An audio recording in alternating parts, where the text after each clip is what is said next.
akan mempresentasikan tugas kelompok mengenai materi statistika dan sistem sosial. Pertama, statistika dan sistem sosial. Statistika dan sistem sosial suatu karya sastra yang dapat dihubungkan dengan hubungan sosial yang dimiliki oleh pengarang. Pengarang yang merupakan anggota masyarakat sampai kapanpun dan dimanapun sejak kelahiran dan kematian.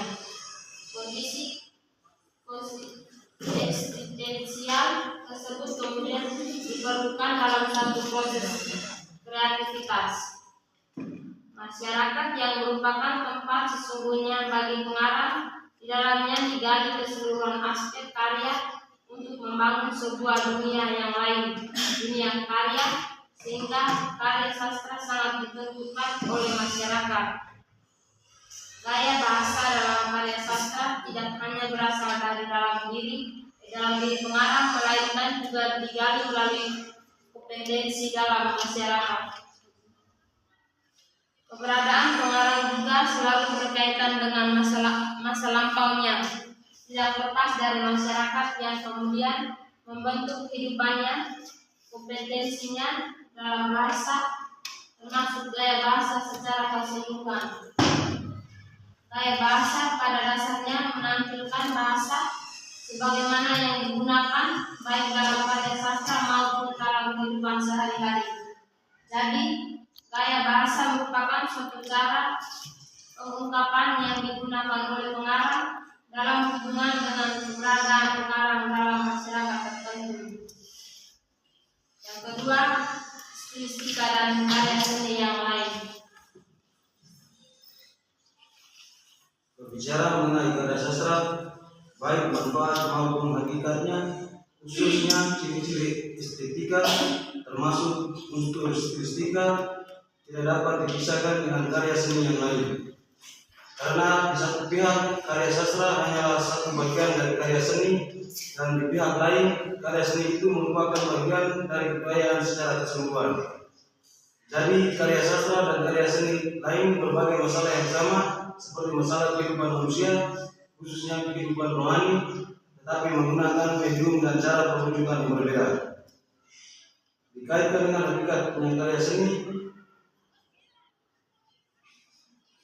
Charles Peirce dalam teorinya G663 sampai 65 dibedakan menjadi dua macam, yaitu A. Karya seni murni membagi menjadi dua kalimat, yaitu seni berbatu dan seni ruang. Di antara seni murni masih bisa dibedakan menjadi seni plastis, seni lukis, seni arsitektur, dan seni patung. Setiap karya seni dapat unsur dan totalitas dari situlah terbentuk struktur yang secara tradisional disebut bentuk form. B. Karya seni terapan. B. Karya seni terapan mekanis dan karya seni bermanfaat.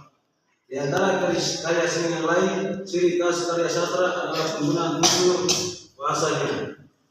Usaha pertama untuk mengetahui dan memahami kekhasan bahasa sebagai kritika bahasa dilakukan oleh kelompok formalis Rusia dengan tokoh Roman Jakobson, Viktor Skogsky, Boris Eisenbaum, dan Jetvinjanov sekitar tahun 1919 sampai 1930, yang berisi pertama menolak penggunaan bahasa sebagai semata-mata dalam kaitannya dengan sosiologi, psikologi, dan sejarah. Di satu pihak penelitian dengan masalah utama tema dan motif yang bersifat positivistik yang kemudian berkembang luas sepanjang abad ke-19 di pihak lain. Kedua, atas dasar alasan tersebut, maka model dan pusat penelitian harus kembali ke hakikat karya, ciri-ciri kesastraan atau literariness itu sendiri. Pokok permasalahan yang dipentingkan adalah sarana bahasa yang dimanfaatkan oleh pengarang, khususnya penyair seperti sajak, irama, aliterasi, asonasi. Di samping itu fonologi, morfologi, sintaksis, dan semantis. Yang berikut stilistika semata-mata merupakan kompetensi sastra, melainkan di semua wilayah aktivitas yang menggunakan medium bahasa. Oleh karena kehidupan sehari-hari jelas juga menggunakan bahasa, maka gaya bahasa dalam kehidupan sehari-hari perlu dibicarakan. Dasar kehidupan sehari-hari diambil melalui bidang sosiologi sebagaimana dikembangkan oleh Bredger dan Luckman pada tahun 1990. Ciri-ciri diantaranya sebagai berikut. Yang pertama, kehidupan sehari-hari sudah dibentuk, gejala-gejalanya sudah tersusun, sudah diobjektivasi. Kehidupan sehari-hari adalah kehidupan yang sudah ada tanpa meneliti lebih jauh bagaimana asal-usulnya. Yang kedua, kehidupan sehari-hari merupakan kehidupan yang dialami bersama dengan orang lain sebagai konstruksi intersubjektif. Kehidupan sehari-hari bersifat pragmatis, berjalan terus. Oleh karena itu, dalam kehidupan sehari-hari tidak ada plot, peristiwa, tidak diseleksi dan tidak berulang. Yang berikut, kehidupan sehari-hari terikat dalam struktur ruang dan waktu. Atas dasar ciri-ciri tersebut, kehidupan sehari-hari ada dua macam, langsung dan tidak langsung. Yang definitif, media massa adalah sarana untuk berhubungan baik dalam bentuk tertulis dan bergambar maupun gabungan antar keduanya seperti majalah, surat kabar, radio, televisi, internet, film, poster, spanduk, dan selebaran. Sebagai sarana komunikasi, media massa berfungsi untuk menyampaikan berita dan pesan kepada masyarakat luas. Popularitas dan prioritasnya tergantung dari kepentingan massa. Itu saja presentasi dari kami. Jika ada yang mau bertanya, kami persilakan.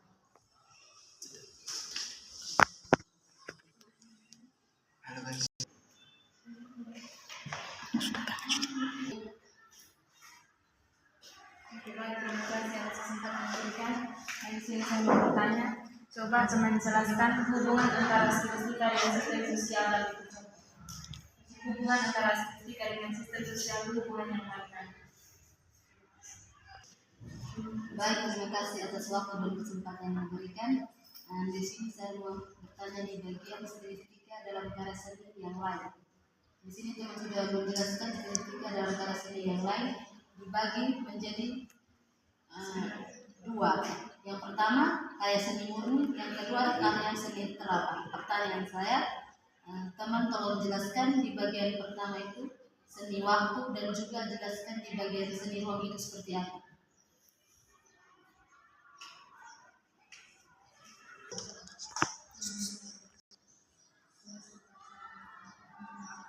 Terima kasih atas waktu dan kesempatan yang diberikan. Di sini saya mau bertanya. Tadi teman-teman sudah menjelaskan tiga secara genealogi dengan cara mengambilkan nilai-nilai baru adalah tindak kreativitas itu sendiri.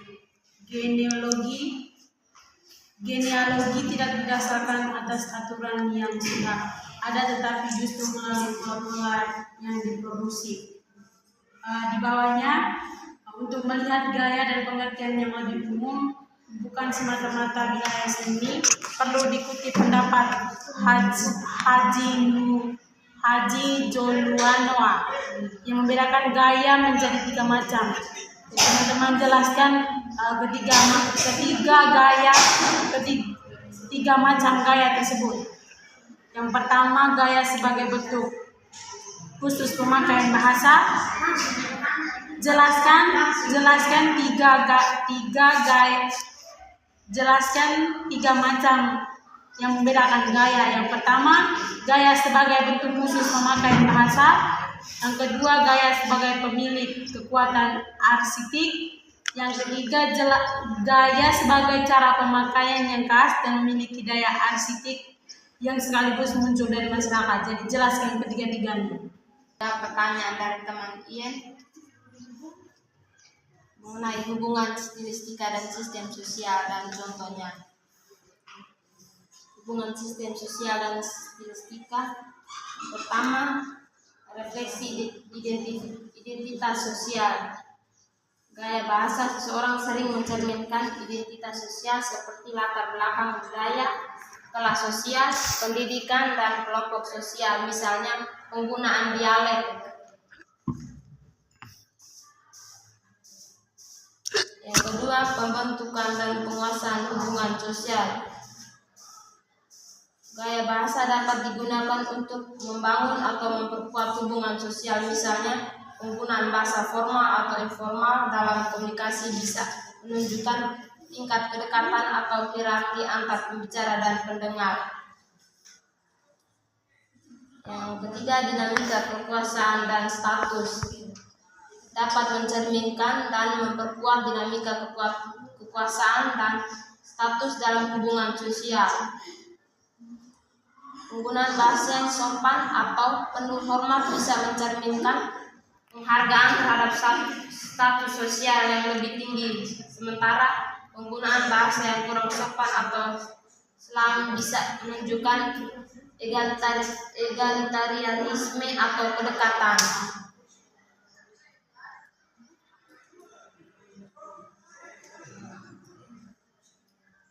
Baik, teman Ian, apakah sudah mengerti atau belum?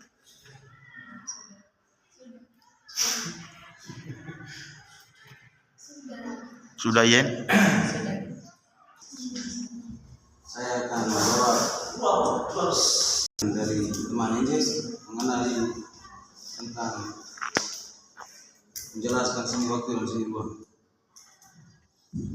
Ulang lagi Bang.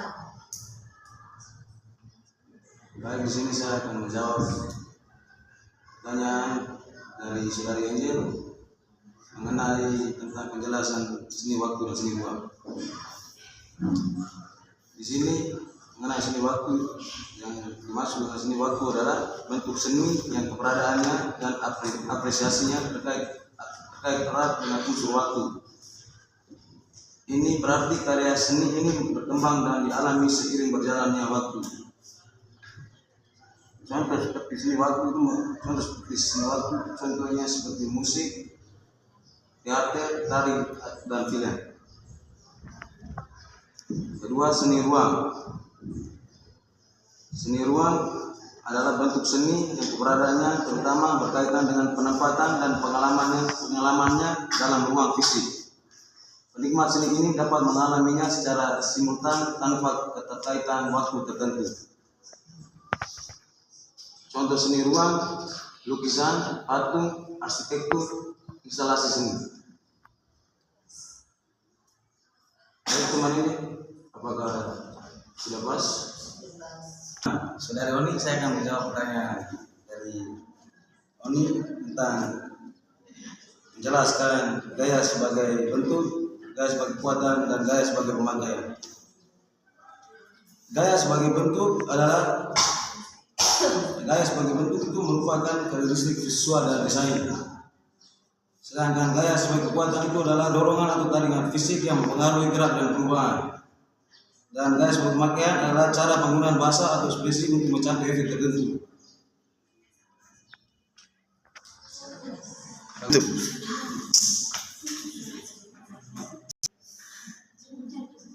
Baik, sekian presentasi dari kami. Terima kasih.